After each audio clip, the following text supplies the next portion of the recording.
You're listening to Love Your Shelf, the best librarian podcast in the extensive and highly competitive field of librarian podcasts. Hello. Hello. Well, we're back. Once again, we had a couple of weeks off. Y'all know us by now. Yeah. We get it together a couple of times a month, usually, at least. Our hearts are in the right place. We shoot for weekly, and we get bi-weekly, and hopefully you're not mad at us about that. Yeah. If you are, let us know. But say it nicely. Yeah. Always want feedback, but, couched in flattery. Yes. Only. Well, so I think what we're going to do is, since we're right up at the end of the year, we're going to go back and do as everybody does, and do a retread of all of the stuff that we've really liked. Maybe some things that we would tell you to skip on if you haven't seen them or read them or heard about them yet. I think that information is just as helpful. Yes. Yeah. I mean, I like it when somebody tells me, no, you're Don't not even gonna worry like about it. Yeah. And there's so many things now. As I was going through, it's just nuts. It really is bonkers how much there is in terms of from fiction and nonfiction to YA, and then you get into shows and movies and podcasts, and it's just, oh my gosh. Yeah. So, even I was looking at my favorite picture books of the year. That alone, and there were some that I was like, there's no way this came out this year. Yes. That was years ago. Oh, yeah. No, as I was going through, and just to remind me, I was looking through my notes, and then I was looking through Goodreads, and I was looking at other best ofs and stuff, and I was like, wow, that was a year ago. That's insane. So we'll do a little dive backwards, and next time on the next episode, we'll talk about the stuff that we're looking forward to. Yes. There's also a ton of that, so buckle up. Yep. This may last a while. Yep, we're going to sift through as best we can. So the first, and I think we've already talked about it, but I want to bring up, because we've just been watching it in the past couple of weeks, is the limited series on HBO, Station 11. And, of course, if you're listening to this, you probably recall in 2018, Station 11 was our chosen book for the big read. And we had a month-long series of events that were related to that book, and a lot of fun stuff. And it was only our second big read ever, and so it has a special place in our hearts. Yeah, that was just before I started here January 2019. So y'all had just wrapped up your Station 11 stuff. Yes. And now that I've been a part of the big read for 3 years now, oh my gosh. I'm just now that I know what goes into it, and what kind of things come out of it, I'm really sad I missed the big read that year. Yes. I adored that book. I feel like I know what you're about to say, but I really am loving the series so far. Yes. So, yeah. Oh, yes, 100%.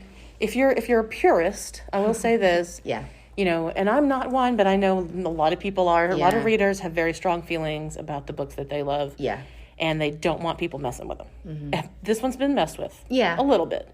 I think that the heart of the story, the main characters, they're all there. Totally. It's just kind of presented in a little bit different way. Yeah. Most of which I can get on board with. I think they do, are beneficial on screen.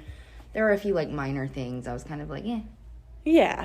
But. Yeah, there's always the challenge of taking something from the page to the screen, where when we've talked about this with this series in particular, there's a couple of things that are in the novel that would be really hard to get across just through images and stuff. So I can totally see why. And the writer and creator of the series is Patrick Somerville, and he also wrote Maniac, which was a really cool limited series, and then The Leftovers and Made for Love. That's right. And Made for Love is on my list of best of the year, which that's another one that seems like it was 1,000 years ago. But I missed that one. Yeah. So. Oh, it's Okay. It's worth it. Yeah. It's pretty wacky. I should have brought a notebook because I always get ideas from you. And this is like... I'll give you my notes. Okay. But there's also a podcast with Patrick Somerville about the series. Cool. Which I haven't started yet, but I kind of want to... I'll probably go back to it once the series is over. Yeah. So... Survival is insufficient is the tagline and the episode title of the first episode. And so it's just brilliant. It really is. And I was kind of worried that, I know that some people with COVID, their way of coping was to watch and read all of the pandemic stories. Yes. I was the opposite. I mean, I've avoided all of that until revisiting the Station 11 series. And, I don't know. I was able to handle it. But I love the story so much, and I know it's going to happen. Maybe that had something to do with it. Right, yeah. Yeah, I mean, we really have talked about it the last couple of years, but when we chose Station 11, and I don't think we had even announced it, but we'd chosen the book, and we were starting the grant process. And the newspaper headline the next day was flu pandemic has hit. And of course we were like, oh, that's crazy. But that was the flu pandemic of 20 whatever. So cute. Yeah. So it came back again, obviously, to bite us. But we thought it was really ironic at the time. But totally. Oh my God. I mean, that's hilarious. We got our extra helping of irony on that one. So then there's another series that I've been enjoying recently, Mythic Quest. It's funny. It's Rob McElhaney from It's Always Sunny in Philadelphia. Yes. He's the main character and the producer. And he plays this creative director of a video game. Okay. And a computer game. And so it's real nerdy. It's a comedy. You're talking about. Yeah. Okay. But I just finished watching I guess it's in the third season, I think it's just 2. Okay. But I finished them, and so I wanted to bring that up as if you're into that kind of stuff. It does some really inventive things. There's a flash sideways episode, flashback kind of adjacent to the main story. I don't know if that sounds intriguing to you, but trust me, at first I was like, am I watching a different show? This is one of those that cut to something else. Sometimes I hate that. Sometimes I love it. Yeah. It worked out for this one, I think, but definitely. What is it on? What streaming service? Apple Plus, I think. Yeah. Cool. And then there's some others that are maybe a little more iffy. These are just recent ones. Okay. So I want to mention them, then we'll get into our best get nostalgic after this. Okay. So I watched Don't Look Up, Adam McKay film. Did too. With Leonardo DiCaprio and Jennifer Lawrence and Meryl Streep and everybody. Cate Blanchett, yeah. And I don't really know what to say about it. I know. It was funny. Yeah. I didn't dislike it. Right. I also didn't love it. Yes. It would be really hard to love that film. I know. I think that's what it is. I mean, I don't know. Can I just say it made me feel kind of weird? Can that just be my... Yes. It was weird. Entertaining and made me feel weird. I think part of it is that the humor is pretty broad. Yeah. And it's, a parody. Yeah. But it's so really real. It's not enough of a parody. Yeah, I think that's what it is. Because you couldn't go further out of a parody than this. So it was really real, supposed to be a parody, but too close to home. Yeah. So if anybody doesn't know, it's Leonardo DiCaprio and Jennifer Lawrence are scientists who discover a comet on its way directly to Earth. And we have 6 months until it hits. And no one will listen to them, essentially. And, I was telling somebody, maybe it was even you, that, had this movie come out even 5 years ago, it would have been fully hilarious. Yes. You know what I mean? Yes. Because we were still thinking, something like that so far removed. And people, trust science and all that kind of stuff. No, I'm just like, we're all dead. What's going to happen? Yes, so... Take that. Yes. For what? Yes. However you want, yeah. However you want.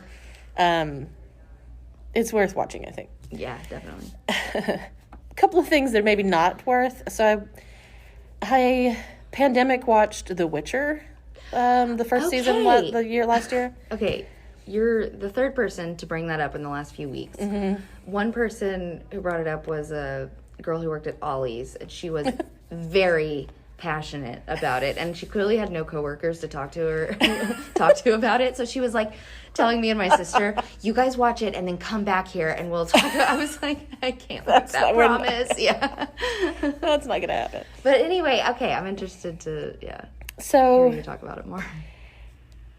I kept as I was watching it. So season 2 just came out. Right. It's on Netflix. It stars Superman. Yeah, and. It, for the longest time, I was like, what is this reminding me of? It just seemed derivative. And then this last season, I realized what it was. What is it? I don't know if you remember the TV shows Hercules and Xena Warrior Princess. I really That's do. what this show reminds me of. The acting level, the like costumes and makeup. Because that was the 90s. It was super cheesy. I mean, I actually kind of loved Xena. Yeah. But and I don't mind some cheese, Yeah. But it only The Witcher only has and this is maybe controversial opinion, but yeah. I mean, the marginally better effects and stuff than what that old TV show had that came on in the middle of the night. Right. Like, I couldn't with it. Interesting. Yeah. So, I don't know. I would not necessarily recommend The Witcher. It feels like a lot. I mean, when you go to Netflix, they have the series, but then they have all these other I can't really tell what it is, if it's just kind of promotional I don't even know. Interviews with people. I mean, yeah. I don't know. It was I have not explored that. A lot of scrolling. Yeah. It's pretty cheesy. Okay. And then I I watched half of an episode of Cowboy Bebop. We did the same thing. Which apparently I was just talking to a friend about it right after I watched it. And he was like, yeah, it already got canceled. I know, that's what Nick said. And Nick, he's not even, I wouldn't call him an anime fan. He watched Avatar, and then he watched the original Cowboy Bebop anime series and loved it. Was so excited for this, and poor thing. Oh, man. Yeah. Well, I mean, the soundtrack was kind of fabulous 60s. Harold from Harold and Kumar got ripped for this. Yep. Yeah, he did. He looked pretty good. I mean, that was pretty much the best things I can say. I know. It didn't pull me in because I liked the way it looked. I don't know. I wanted it to be good. Yes. Yeah. Not so much. And then there's a series actually came out a couple of years ago, and I can't even remember where it was streaming, but it's called How to Build a Girl. And it's based on a book by that title by Caitlin Moran, which I liked. And she's written other books since then, a lot of memoir. Okay. How to be a woman, how to be famous, things like that. And she was like a essayist, memoirist, music critic early in her career. And she's kind of fabulous, but the series it's about her as a young woman. Okay. Not so great, but we'll move on from that one. But Caitlin Moran, if you're into that kind of before the pejorative term girl boss. Yes. She was sort of the one who was cool writing that kind of stuff. So let's get into the best of looking at the year. Yep, 2021. And I don't know, I'll start with books. And there are a few. And there were some that I went back and I thought, wow, I didn't realize that was just this year. Yeah. But Clara and the Sun by Katsuo Ishiguro. Sad, lonely, depressing, beautiful. I'm just going to keep going with the adjective. I get the feel. Yeah. It's really kind of hard to describe. It's kind of a speculative fiction, and it's about like an AI robot. Basically, in this universe, every child is like assigned a friend that's an AI, I remember this. And so Clara she's like it starts out and she's in the store waiting for somebody to pick her, and just right there, like that is just so the only thing that she can see is like a little portion of the outside, and like so anyway. And she gets to be in the window, but then they move her away from the window. Aww. And so that's usually like meaning that she didn't get picked. So she's never going to get picked. Yeah. So just really gut-wrenching, and also, has that fantasy element. Yeah. Very highly regarded book. Cool. And we've talked about these several times, but we still are recommending them to people. There's sort of 3 books that we read this past year about Final Girls. Oh, yes. And the Final Girls Support Group by Grady Hendrix, Final Girls by Riley Sager, and My Heart is a Chainsaw by Stephen Graham Jones. Still need to read the Heart is a Chainsaw. I think it's the best. Yeah? No, I know. It's definitely the best Amazing. one. Cool.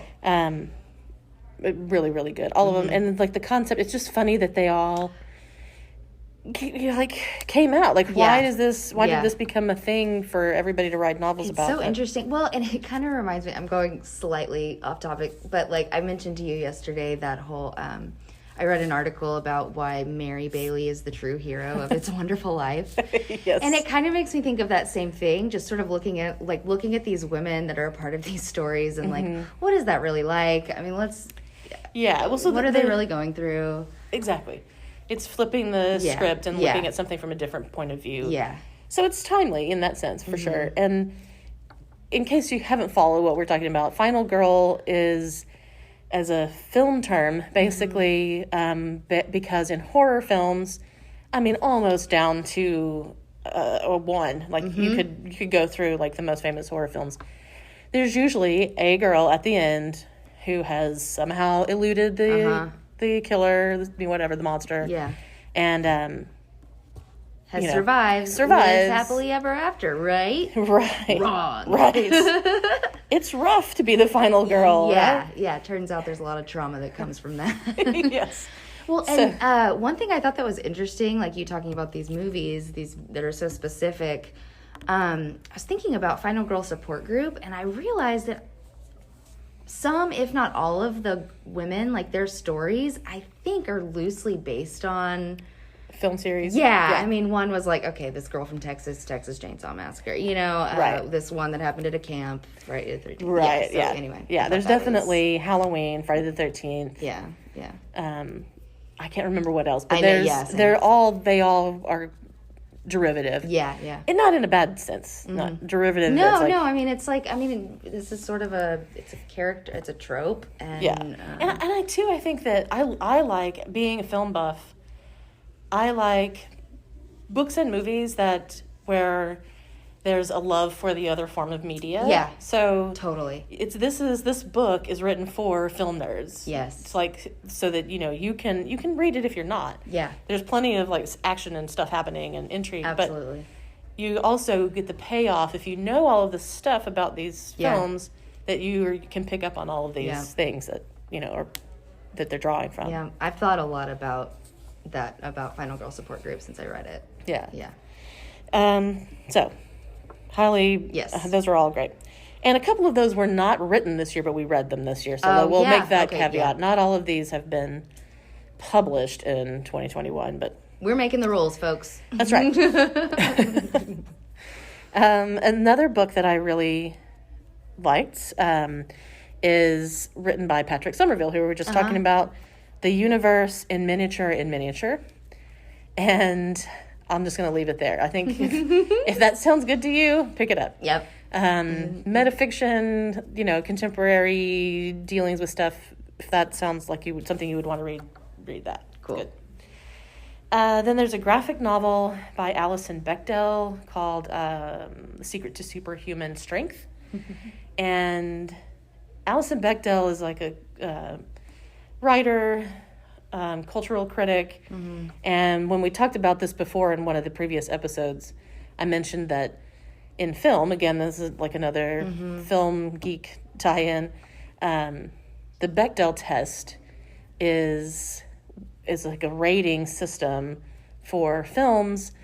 If they pass the test, then it's considered that the film is more considerate of female characters. Oh, okay. So the Bechdel test is basically, there a scene in which two women are talking to each other and they're not talking about a man? Yeah, that count. That's that's included. And if you start looking for things like that, especially in older films, it's real hard to find. I imagine I'd be, pretty let down. Yes. So, but in this book, she's writing about her, basically like her health and how she has used different kinds of like activity, to care for herself, to care for her mental health, and stuff like that. And that's the best way I can think to describe it, but it's really thoughtful and smart. Neat. And another book that I really liked was The Anthropocene Reviewed by John Green. Basically, he takes these like major breakthroughs and concepts and ideas and then gives them like a review of 4 stars, 5 stars, or whatever. Nice. So it's smart and like, you actually get a ton of information, but it's also cheeky and fun. I love it. Yeah. And then the final one I'll mention is, and again, we know that there were lots more. There's lots more out there that could be on this list. But, yes. But Neverworld Wake by Marisha Pessl is one that I talked about on a previous episode, and it's she, like, I don't know, maybe probably 15, close to 20 years ago, wrote her first book as like a very young woman, and that was Special Topics in Calamity Physics was the name of that book. And so she got real famous really young, and then she's written several books since then. But Neverworld Wake is hard to say. Oh my gosh, I know. I was gonna. But it's another like speculative fiction, fantasy kind of fiction, about this group of friends that kind of gets stuck in this moment in time, and they have to figure out how to get out of it. I remember you talking about this one too. Yeah. And then, so is there any books or anything that you want to bring up for this year before we go into movies and shows? At I didn't do, I didn't make notes like you did. Yes, I know. I'm just springing this on you. No. Pop quiz. But I was just kind of thinking about like looking at juvenile fiction. I think I would say these were not published in 2021, but I read them in 2021. I really loved. I don't know if is it a series? If it's 2 books. Maybe. For some reason. I don't know. Maybe not. Maybe it has to be 3 at least. I know that to me, I was going to say it feels like it's anyway. This is a 2-part. Yeah, these are companion books. The first one is The War That Saved My Life, and the second part is The War I Finally Won. Just lovely, lovely books, and I've thought a lot about them since I read them. I actually listened to them, and they were really, really wonderful to listen to. So they were so sweet, really sweet, wonderful stories. The one that you were talking about yesterday that we were looking at yesterday. My picture books. Oh my gosh, it was so cute and smart. It's a picture book called The Little Wooden Robot and. Oh goodness! Now is it Logwood Princess or the little? It's a wooden princess and a log, or a wooden robot and a log princess. Yes. Excuse me. But anyway, it's a picture book, and it's a fairy tale that I think we didn't know we needed, and it is, it's so original and sweet and thoughtful, and oh my gosh, I read it at Storytime today, and I wasn't sure, because it was a little longer than what I normally read, and so I wasn't sure if it would hold attention, and it did pretty well. Like, they were, at one point, somebody, like, gasped. I was like, that's always a good sign. Yeah. So I'll get the correct title for it. I think that's right. I think that's what it is. But definitely. And what we were talking about is that it's nice when you find books like that, or I imagine that it's nice for parents when the book is something that an adult can appreciate on a level that the kids probably aren't picking up. Totally. But, because if you're especially with kids, you have to read the same books to them over and over again. Hopefully it's going to be one that you're going to You don't totally hate. Yes. Even if you'll eventually probably hate it, but... Yes. I thought it was The Little remarkable. Wooden Robot and The Log Princess. Yeah. Highly recommend. Super cute. Let's see. So, movies and shows. I have a long list. I'm not going to go... I think almost all of them we've talked about at some point. Okay. But I did want to just kind of run through my list because... Yes. Let's go. I won't try to... Yeah, have comments for everything. Well, no, you can, totally. But I'm going to start with the ones that I saw most recently. The Matrix Resurrections, which... Even as I watched it with my sister, even as we were like pressing start, we were like, it's going to be okay if this is terrible. We won't have our hearts broken. Yeah. We had very, very limited hopes about this. Good for you. But if you're a Matrix fan, I was like Matrix super fan in 1999 when that film came out, the first one. The other two broke my heart. Yeah. Because it just didn't live up to the promise of the first one. And so this one, while it is not, the original. Right. It's very knowingly, winkingly is kind of recreating some of that spirit from the first one. Okay, cool. And so we thoroughly enjoyed it. It was very good. Funny. It was way funnier by far than the always original. Appreciate that, especially like an action or something that's a little bit more, I don't know, serious. Yes. I don't know. Love my comedy. Any at all times. But I was going to ask, so do I need to watch the first one or even the first three to understand this one or follow it? Or like, what's it like if you just dive in? I've seen them. You can just dive in. I just have not seen them in a long time. But you can just dive in. It refers back to the previous... In fact, it includes footage from the previous films. Okay. So I think it does give you enough of a taste of that. Like, even if you were just starting it without having seen any of the others... It's not going to have the same meaning, but you would be able to follow it. It's not totally lost on you. No, okay, no. Cool. No, you can... In fact, at certain points, we were like, are they giving this too much of it? Like, how much of this are we going to see? We know. We saw the first one, Okay. Yeah, I kind of hate that whenever I am in the know. They do that in series a lot. But this one, it was... like giving a twist to some of that original stuff. And like I said, it was like knowingly was doing this. Yeah. So at first we were concerned, but then it made sense as it went along. Good to know. And then recently we talked about Tick, Tick, Boom, musical, really good. I can't remember if we talked about The Power of the Dog, but I don't remember. It's a really slow moving dark Western with Benedict Cumberbatch as the main character, or one of them. I think I know what you're talking about now, but I can't remember if we talked about it. I really have never seen anything quite like it, because the whole movie, I mean, it's like halfway through it, I was like, this is a test. Can I finish this film? Oh gosh. Is Kirsten Dunst in it? Yes. Okay, I do know what you're talking about. Sorry, keep going. And her real life husband is the third lead. Interesting. Okay. And so I can't think of his name, but he and Cumberbatch play brothers. Yes. And she's the wife of the other guy, not Benedict. Okay. And it just builds to like the last 2 minutes of the film, and then you go, oh, okay. This is all worth it. I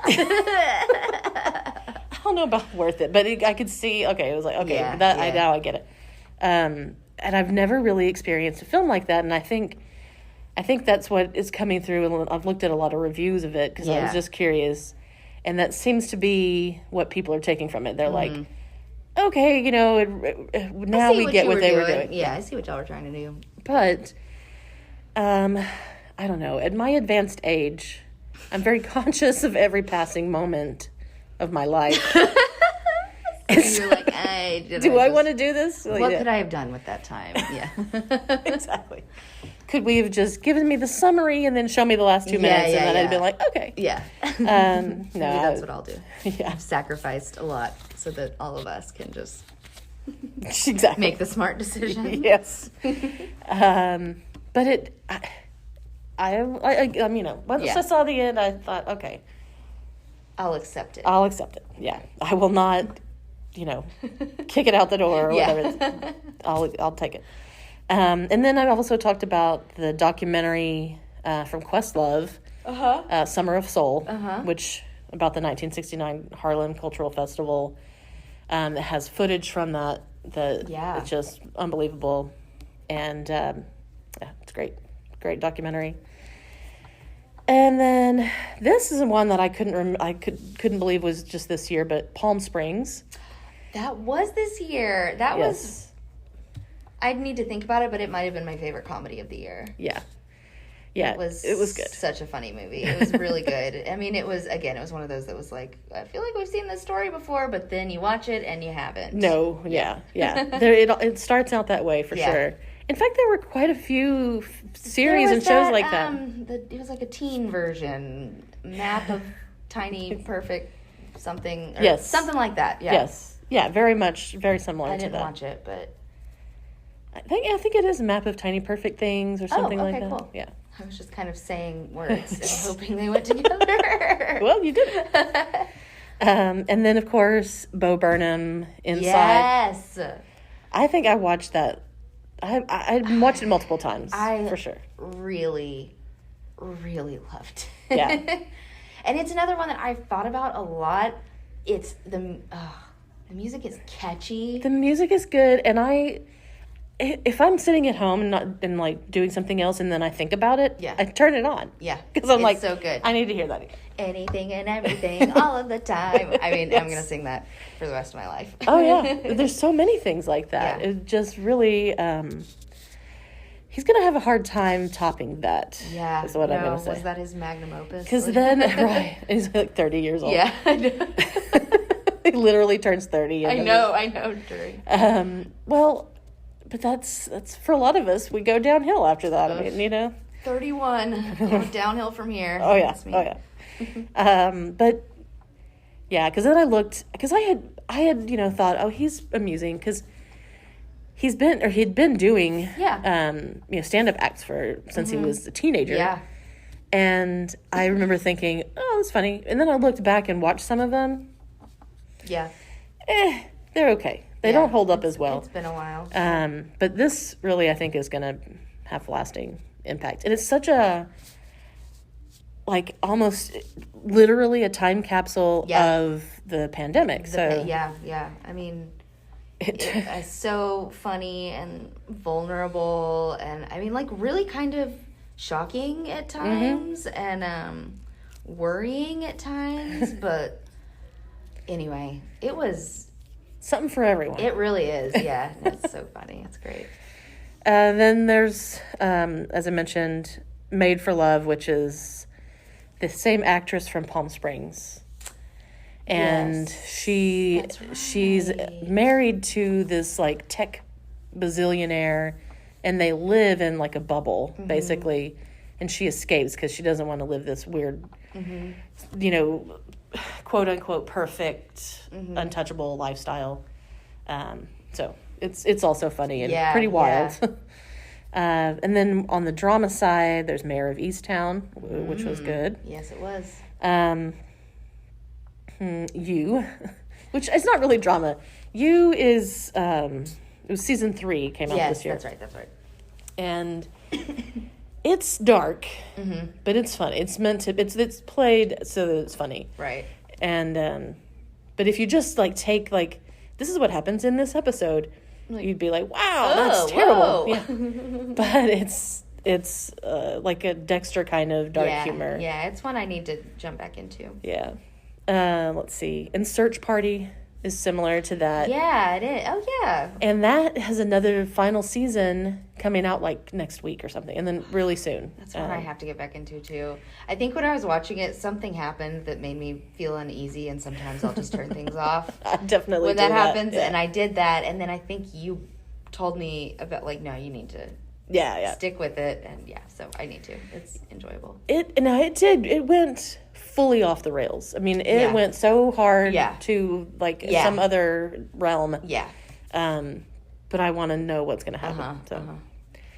And then Ted Lasso, which is another one that I did not have any expectations for. I did not think I was going to like it. It's about soccer. No, I know. Or, it's about a soccer team. And I just thought, why are people consuming this? So, like, why are they love this so much? And then I watched the first 2 seasons and I fully got it. And then at the end, this last, like the most recent, like episodes. I haven't finished, so. I'm not going to say any spoiler, but it took a turn. Okay. So I don't know. We'll have to see. I'm open-ish. Yeah. Yeah, no, it was such a delightful surprise. It's funny because Summer, who works here at the library, I'm sure people know Miss Summer. Mm-hmm. She was the first person who ever told me about it. And like, I remember her telling me what it was about, and I was like, it's funny that Summer's watching. Like, because again, it doesn't seem this like weird something... sports show. Yeah, but I would say she has similar television taste to you and I. Mm-hmm. And so I always had that in the back of my mind. I was like, well, Summer really liked it. If she likes it, then yeah. And I'm glad I listened to her because it's lovely. Yes. And then there was WandaVision. That's right. Which I really enjoyed. And I'm not a fan of all the... I mean, I'm not against the whole universe or whatever, the Marvel stuff. But I was not a super fan, and I didn't know much about those characters at all. Yeah. And it took me a little bit to get into it. Yeah. But once I knew what they were doing, I was about it. Yeah. Yeah. Yeah. It's... it's beautiful to look at. It's shot in this really unique way, and it's funny and Elizabeth touching. Olsen is so talented. I mean, her, she plays this sort of cliche like mom on, these like different, I don't know, eras of sitcoms moms. Yeah. And she nailed every single one. Yeah. I mean, the motions, the cadence in her voice. Mm-hmm. I mean, I became such a fan of hers because of this show. Yeah, and playing something that's kind of broad like that, where you're like the 50s housewife or whatever, but then having like this real subtle emotion that comes through that's pretty amazing. Hard to do. Yeah. Then there was Squid Game, which I never watched. Oh, I'm not recommending that people watch it, but it was such a huge thing. A moment in time. Yeah. Like everybody that I know binged it. Yeah. And I'm sure maybe some people didn't, but everybody I talked to said I sat down to watch it and I just watched the whole thing. Yeah, Nick started watching it without me, which is why I ultimately haven't watched it. I just don't think it's one I want to watch alone, but I think he sort of resented me a little bit because he had to turn it off when I got home from work. I couldn't keep watching it. Oh no, I would have just. So I would have said, "You go into another room." Yeah. That's true love right there. Yeah. In fact, some of the people that I've talked to have been couples where only one of them watched it. Yeah. And it's definitely. You have to have the stomach for it, I think. Yeah. It's one, like, I think I need a buffer person to kind of, like, tell me when this is over kind of thing. Yeah. It's definitely one that you're watching through your fingers, Yeah. And I don't usually like that kind of... And I can't really say that I liked it. It's not something that people would enjoy. Yeah. Okay, I mean, think about, like, I think the first time we brought this up, like, kind of like, it's a Hunger Games situation. Like, there will be one left. Yeah. And again, I don't like that, but I'm fascinated, because fascinated still has, like, a positive connotation in a way. Yeah, well, like, car wreck. Like, you can't look away kind of thing. Yeah. So, I think that's what most people got out of it, is that it is something that it's holding up a mirror to society. Yeah. We all know that, a lot of these things, there are atrocities that happen in the world, and this is like putting it in the form of a game. Mm-hmm. But yeah, it's rough. And then let's see. Oh, Y: The Last Man. That Oh my gosh! I just realized I never went back and finished that series. Yeah. And I was watching like 5 things at once, I think, when I did. There was so many things that came out at the same time. I remember I really enjoyed it. Yeah, and it kind of ends a little abruptly, and they're going to do more of it. But yeah, it was kind of like, did I watch the last episode of that? Yeah, I did. I guess I even went back and said, oh, okay, yeah. Man, because we got into that. But it's based on a graphic novel that I liked years and years ago, and a series of graphic novels. Mm-hmm. And it's a good premise. It is. It's basically, if you're not familiar, it's about again, like a weird pandemic kind of thing hits, but it strikes all of the men and male of all the species. Yep. And which that's heavy. Exactly. I mean, it's just so many things. It's another just oh my gosh scenario. So only females are left, except for this one guy and his monkey, who is a male monkey. Is a male monkey, and so not a monkey that delivers mail. MALE monkey. He's a smart monkey. Maybe he could. So cute. Tiny little mail truck. Yeah. But it's another one that, it's dark, but there is some humor in there. Yeah. And it flashes back to, like, this poor guy. He was not a winner in his life, you know? And, like, he's kind of why is he, He does magic. That's right, yeah. His name is Yorick. His parents hated him, clearly. And, because it's Shakespeare references, right? So his sister is Hero. That's right. And they're both named after Shakespearean characters, but he gets Yorick, which is a skull. Yeah, well. In Hamlet.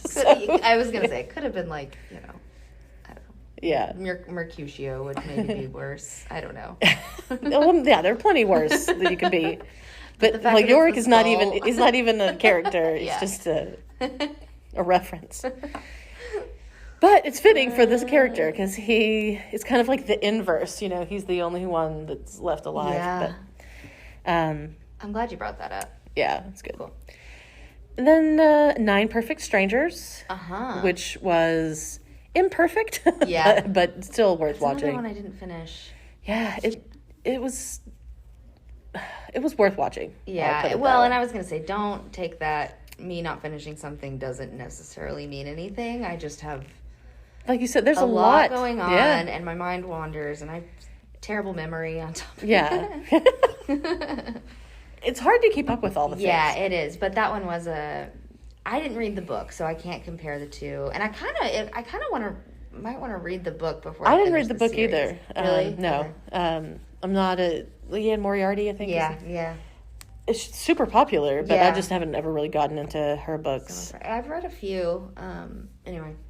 But yeah, I mean, it's another one where the tone is very bizarre, and it's got lots of comedic actors. Yeah. Like. Oh my gosh, what's her name? Oh my gosh, we're both just staring at each other. Like, you know. Come out. From Gilmore Girls, not one of the mains, but she was originally on Gilmore Girls, and then was on like. Anyway, you probably are out there screaming Melissa McCarthy. Thank you. Okay. Melissa McCarthy's in it. And it reminded me of, like, we talked recently about the Shrink Next Door. Mm-hmm. Is that what it's called? Yeah, the Shrink Next Door. Yeah. With Will Ferrell and Paul Rudd. Yeah. And they're all playing, like, dramatic roles. Characters that have like major problems, but there's something maniacal about just like their eyes and the fact that you can see this like simmering and humor and wit underneath all of it. Right. And Melissa McCarthy has the same thing. And I was gonna say, sometimes I feel like your sort of comedic skills can be handy in that way. Like especially if you're supposed to be like, I don't know, putting across this maniacal Yeah, crazy-eyed person. Yeah. I think that, like, comedy can come in handy. Sure. Yeah. But, so, there's that. Let's see. Oh, Only Murders in the Building. Yeah. The Steve Martin Short. That one was fun. It was fun. Mm-hmm. It was another one that was, I don't know, not perfect. And by the end of it, I was like, okay. Mm-hmm. Because there was it was a little redundant. Yeah. Because they, there's red herrings and they get, right. Go down the wrong path a few times. And it was one that I didn't really feel the need to binge, but I didn't, and I still watched it all the way through. Like, it was just kind of like, oh, this is nice. I wasn't devastated that I couldn't binge it. Yeah. It wasn't, I don't know. There wasn't any kind of immediacy. Right. And they did end it in a way that I don't know, something they had kind of brought up at the beginning, and then, you forget about, and then they bring it back up. And, so I'm like, interested to see what happens next, but yeah. No, it was cute. Nice. Yeah, Martin Short was the star of the show for sure. He only eats dips. I really want to adopt that. I'm not kidding. I love dips. Hummus. It's just all day, every day. Salsas, only hummus. Guacamole. Give me the dips. Fondue. Yeah, give me the dips. Oh gosh. And anyway, never even showed him, is he using vegetables to get the dips? Because I want to be clear. I'm not going to eat hummus with a spoon. You got to get something good I need for the you. partner. Yeah.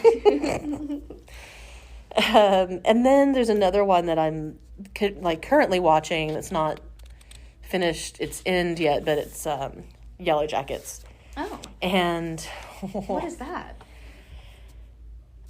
It's Christina Ricci, Juliette Lewis, and some other really great actresses, and they play women about my age that 20 years ago were these superstar high school champion soccer players. Oh, and they get on a private plane to fly to the national championships, and their plane crashes in the mountains. Oh. And I want to say hijinks ensue, but it is really dark. I think I do remember you bringing this up now. Yes. Okay, I talked about it, I think, after I'd only watched the first episode. Yes, I do remember, because I kind of said, they did that show, The Wilds, not that long ago. Yes. So it was is this the grown-up version of... It is definitely in that same vein. Okay. Except this goes a more dark, supernatural, maybe, way. That one, we don't... I didn't watch it, but I remember being intrigued after you watched it. Yeah. So it is wild. Okay. But I'm there for it. I'm ready. Noted. And it's another one that they're only doing one a week, so I haven't binged it, but I'm waiting for it whenever it comes out. And it from the get-go, you can tell what you're in for. Cool. It doesn't trick you. Yeah.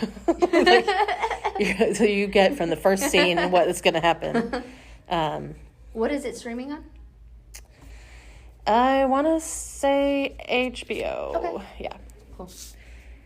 And then, one final show to mention is Umbrella Academy. Yeah. Oh my gosh, was that this year? Yeah, or the most recent season. Yeah.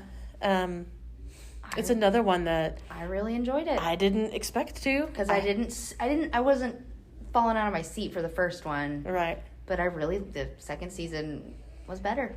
Yeah. It really, and I'm looking forward to seeing what they do. Same. So that's pretty much it. That's 2021 right there in a nutshell. And next we'll talk about, obviously we haven't seen or read or heard of any of these things, except we're looking forward to 2022. That's a mouthful. It really is. And I keep getting things from people that are saying 2020, comma 2. Yeah, and we don't want that. Funny. No. We need to come up with a new way of saying it. But anyway, that's what's coming next. Yep. Here we go. So stay tuned. See you on the other side. Bye. Bye. you.